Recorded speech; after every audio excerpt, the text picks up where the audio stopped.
ఛీ, నీకు అన్న తమ్ముడు లేరా? ప్రేమిస్తే వాళ్ళ స్నేహం కట్ అయిపోతుందని అమ్మాయిల వంక చూడడమే మానేశారు. ఇలా ఎంతకాలం సాగుతుందో మనం చూద్దాం.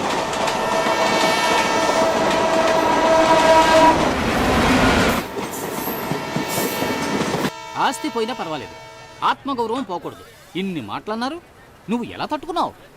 ప్రజానాయకుడు అవ్వాలంటే అన్ని ప్రాబ్లమ్స్ని ఫేస్ చేసి తీరాలి.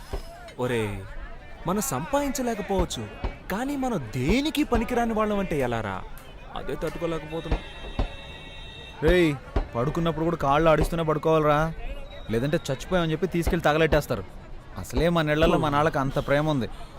ఒక రోజు చూస్తారు, 2 రోజులు చూస్తారు, 3వ రోజు విషం పెట్టి చంపేస్తారు, అంతే కదా. అందుకేగా నేను కుక్కను పెంచుకుంటున్నాను.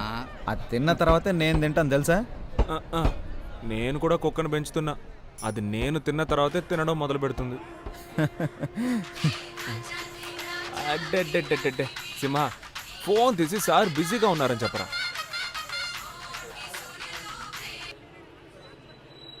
హలో సారు, బిజీగా ఉన్నానని చెప్పమని చెప్పారు, కానీ ఆయన ఊరికే నడుము వాల్చి కాలు మీద కాలేసి పడుకున్నారు. మీరు మాట్లాడాలి అంటే ఆయన బిజీగా ఉన్నప్పుడు ఫోన్ చేయండి. మన కాన్సెప్టే మన ఇంట్లో వాళ్ళకి అర్థం కావట్లేదురా. రానివ్వండిరా లోకల్ ఎలక్షన్లు. లోకల్ ఎలక్షన్స్ వస్తాయి, ఆ ఎలక్షన్స్ లో మీరు నిలబడితేనే కదా సమస్య అంతా.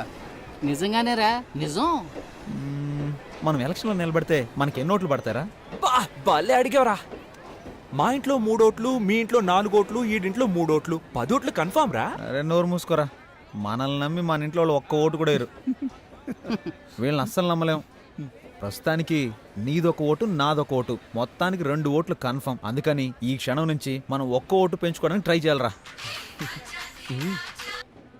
నమస్తే ఓటర్ మహాశయ.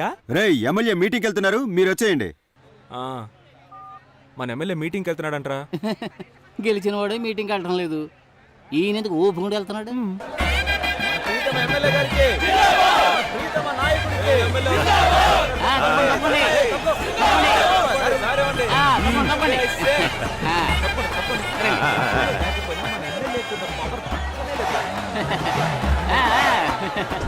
మనందరికీ ఎంతో మేలు చేయడానికి వచ్చిన మన ప్రీతమ నేత ఎన్ని ఆటంకాలు అడ్డంకులు వచ్చినా అదిరిపోకుండా బెదిరిపోకుండా నిలబడ్డ ధీరులు, మన బాధలు తీర్చే బంధువు, ఎన్నో ప్రాజెక్టులకు శంకుస్థాపన చేసిన ధనుడు, వారికి ఇదే మా సాదర ఆహ్వానం.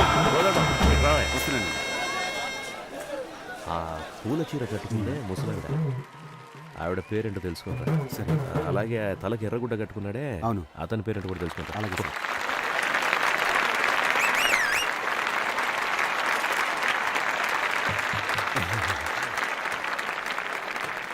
ఏమ్మా సరోజమ్మ, బాగున్నావా? అయ్యా బాగున్నానయ్యా. ఏం మాధవయ్య, ఎలా ఉన్నావు? బాగున్నావా? రాజన్నా, నా పేరు నువ్వు గుర్తుంచుకున్నావా? విరబూసిన నవ్వులతో విచ్చేసి నాకు ఆహ్వానం పలుకుతున్న నా సోదరులారా, సోదరి మణులారా, ఆదిశక్తికి ప్రతిరూపాలైన మహిళా మణులారా, మాతృమూర్తులారా, మీ అందరికీ నా వందనాలు. ఈ సభని ఎంతో గొప్పగా ఎలా ఏర్పాటు చేశారంటే, ఆప్యాయతని అరిటాకు వేసి, అన్యోన్యతని అన్నాన్ని వడ్డించి, ప్రేమనే పప్పుతో కలిపి ఊరు ముద్దలు తినిపించే నా సోదరి సోదరి మణులు మీరంతా. అవును, ఇదంతా నా బంధు సపరివారం. అందరిని పోగడానికి ఎంత కష్టపడ్డాం. రక్తంలోనే రాజకీయం పుట్టిందన్నారు సుభాష్ చంద్రబోస్, శాంతి మార్గంలోనే స్వరాజ్యం వచ్చిందన్నారు గాంధీ. నువ్వెప్పుడు రాజకీయాలకు వెళ్తా ఉంటున్నారు ప్రజలు. నేటి రాజకీయాలను ముందుండి నడిపించడానికి యువత ఎంతో అవసరం. అధికార పార్టీ వాళ్ళని అడుగుతున్నాను, ఇండియానే వణికించే ఎకనామికల్ టెర్రరిజం గురించి మీకు తెలుసా అని. ఇవన్నీ నీకు ఎవరు రాసిచ్చాడు? ఆడికి దండం పెట్టాలరా బాబు. జపాన్ అడుగుతున్నాను, ఇంగ్లాండ్ ప్రశ్నిస్తున్నాను, అంతెందుకు అమెరికానే నిలదీస్తున్నాను. ఏరా, మమ్మల్ని చూసి ఏం అడగవా? వాడు అడగడయ్యా. వీడు మాట్లాడితే ఇంకెవ్వరిని మాట్లాడినవడే. మేం చేసిన తప్పుల్ని సరిదిద్దుకోవడానికి సిద్ధంగా ఉన్నాం. అదే ప్రశ్న మిమ్మల్ని అడుగుతున్నాను, మీరు చేసిన తప్పులు మీరు ఒప్పుకుంటారా అని. రాళ్లను విసిరి, తరిమి తరిమి కొట్టి, కాండ్రించి ఉమ్మి, చీదరించుకొని బయటకు తెరమేసిన జనాల్ని పోగేసుకొని వచ్చే పార్టీ కాదు మాది. ఈ ఎమ్మెల్యేని ఎవరు డబ్బులు ఇచ్చి కొనలేరు. ఎందుకంటే పిలిస్తే చాలు రావడానికి సిద్ధంగా ఉంటావు కనుక.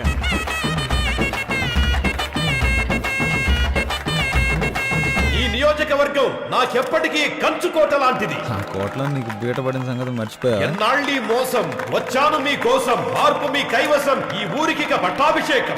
ఇంకొద్ది రోజులు ఓపిక పట్టండి, ఈ కుళ్ళు రాజకీయాలను తరిమి కొడదాం. త్వరలో రాబోయే మన స్థానిక ఎన్నికల్లో గెలుస్తాం, చెప్పింది చేస్తాం. మీ అందరి దగ్గర సెలవు తీసుకుంటున్నాను. నమస్తే. అమ్మయ్య ఇప్పుడు వదిలేడురా. ఏంటయ్యా అంత స్పీడ్గా వస్తున్నారు? వీళ్ళకి సెటిల్మెంట్ చేయాలి సార్. వీళ్ళందరూ మనం పిలిచిన జనాలా? లేకపోతే ఈ రోజుల్లో ఎవరు వస్తారా గారు? అందరికి డబ్బులు బిర్యానీ ప్యాకెట్లు. హే, హే నాయకా! హే, హే నాయకా! హే నాయకా! నా మీద చెయ్యి వేయి నాయకా! డిలీట్. డబ్బులు తీసుకోవడానికి వీళ్ళ దగ్గర ఎన్ని నాటకాలు వేయాల్సి వస్తుంది. డబ్బులు ఉండన్నా. అన్న మేము మొత్తం 5 చప్పట్లు కొట్టాం. మొత్తం 2500 ఇవ్వు. ఈయన గారు మాట్లాడడానికి పేజీలు ఎవడయ్యా రాసేస్తున్నాడు? డైలీ వింటున్న మాకే ఏం అర్థం కావట్లేదు. చప్పట్లు కొట్లకి చచ్చిపోతున్నాం అన్న. ఈయన మీటింగ్ అయిపోయే లోపు మేము 2 బాటిల్ సెలైన్ ఎక్కించుకోవాలి. అవునవును. మొత్తం ఎన్నిసార్లు అన్ని కలిపి 28 అన్న. ఎమ్మెల్యే గారు ఫోన్ చేసి చెప్పారు 31 అని. చెప్పేసా? పట్టు 13, కాటన్ 12, పాలిస్టర్ 6, మొత్తం 31. చిత్రగుప్తుడు బాబులో ఉన్నాడు. ఈ గుంపులు కూడా లెక్కలేసాడు. అన్న ముసలాళ్ళకి శాలువా ఇచ్చినట్టు పోజ్ ఇచ్చి నటించారు, అది మర్చిపోయినట్టున్నారు. అయ్యో అవన్నీ ఎందుకన్నా, ఆయన ఎక్స్ఎమ్మెల్యే అని మనమే గుర్తు చేయాల్సి వస్తుంది. మర్చిపోయి అప్పుడప్పుడు అసెంబ్లీకి వెళ్ళిపోతా ఉంటాడు. దానికేం చేస్తాం, అసెంబ్లీకి వెళ్తే కానీ నిద్రపోడేమో. ఏమండి ఓ పట్టు శాలువా ఇవ్వండి. మంచి కాస్ట్లీ పట్టండి, ఇప్పుడే స్టాక్ వచ్చింది. మంచి వ్యాపారం రా. అవే తిప్పి తిప్పి అమ్మేస్తున్నారు. వస్తామన్నా.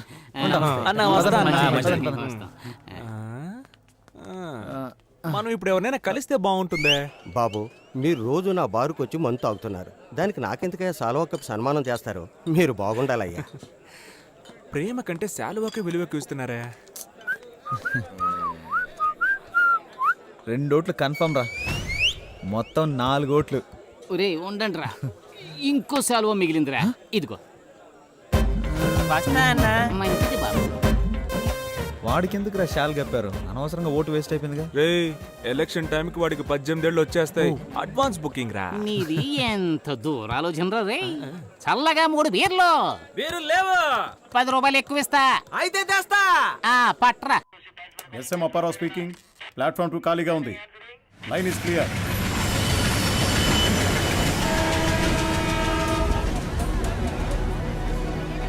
ఏయ్, నన్ను చూసి హేళనగా ఒక నవ్వు నవ్వండి రా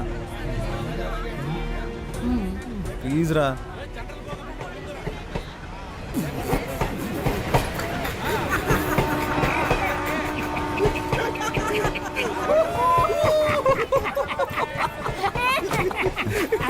ఎందుకు నవ్వుమన్నానో తెలుసా?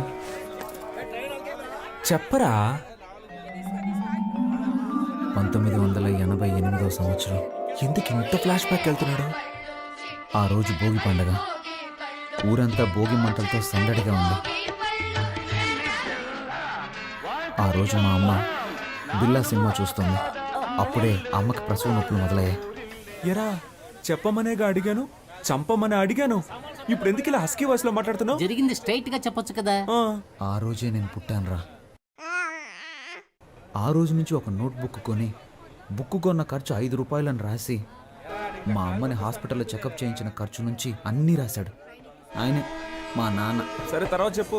అన్నప్రాసన, డ్రెస్ కొనిచ్చింది, ట్యూషన్లో చేర్పించింది, తిన్నది, ఖర్చు పెట్టింది, సమస్తం అన్ని ఖర్చులు ఆ బుక్లో రాసి పెట్టుకున్నాడు రా. మాకెవరికి ఆ విషయం తెలియదు. పొద్దున్నే ఒక పెళ్లి సంబంధం గురించి చెప్తూ, ఈ రోజు నువ్వు ఎక్కడికి వెళ్ళొద్దు, పెళ్లి కూతురు వాళ్ళు నిన్ను చూడటానికి వస్తున్నారు. ఏంటి పెళ్లి కూతురు నన్ను చూడడానికి వస్తుందా? ఎవరైనా ఫస్ట్ పెళ్లి కొడుకుని చూడడానికి వస్తారా? దానికి నేను చాలా బాధపడ్డాను. రియల్లీ? ఆ సంబంధమే వద్దన్నాను. నీ కట్నంగా 7 లక్షల రూపాయలు, అమ్మాయికి 10 కాసుల బంగారం, ముచ్చటగా ఒక సుజుకి బైకు అన్నీ ఇస్తామన్నారు. అడ్వాన్స్గా 1,00,000 తీసుకున్నాను. అడ్వాన్స్ తీసుకున్నావా? నేను వాటన్నిటికి ఒప్పుకోనని చెప్పేసాను. 7 లక్షలు రా. లక్షలు గొప్ప, లక్ష్యం గొప్ప. లక్షలేరా? ఆ తర్వాత గొడవ చాలా పెద్దగా అయిపోయింది. మామూలుగా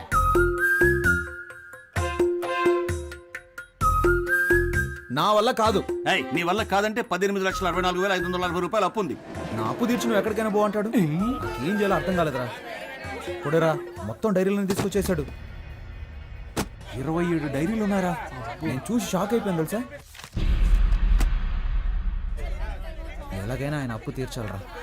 నేను చూస్తుంటే నాకు చాలా బాధ వస్తుందిరా. ఒరే హనీ, ఇప్పుడు నువ్వు ఎక్కడికి వెళ్ళి ఉంటావు? ఊళ్ళో సత్రాలు కూడా లేవు కదా. నీ రూమ్ ఉందిగా. ఒరే నమ్మబుద్ధి అవడం లేదురా. నాకు కూడా ఇలాంటి ఓ తండ్రి ఉంటాడా? అది కాదురా, నా సందేహం ఏంటంటే హనీకి ఎంత రోషం ఉందా? పౌరుషం, సిగ్గు, లజ్జ, అభిమానం ఇవన్నీ ఉన్నాయా? ఆ? ఉన్న పళంగా ఇల్లు వదిలి బయటకు వచ్చేసావు కదరా. రేయ్, మీ ఫ్యామిలీ మిరాకిల్ గా ఉంది. నాకంటూ ఒక స్టేటస్ ఉందిరా. దాన్ని అలాగే భద్రపరచుకోరా.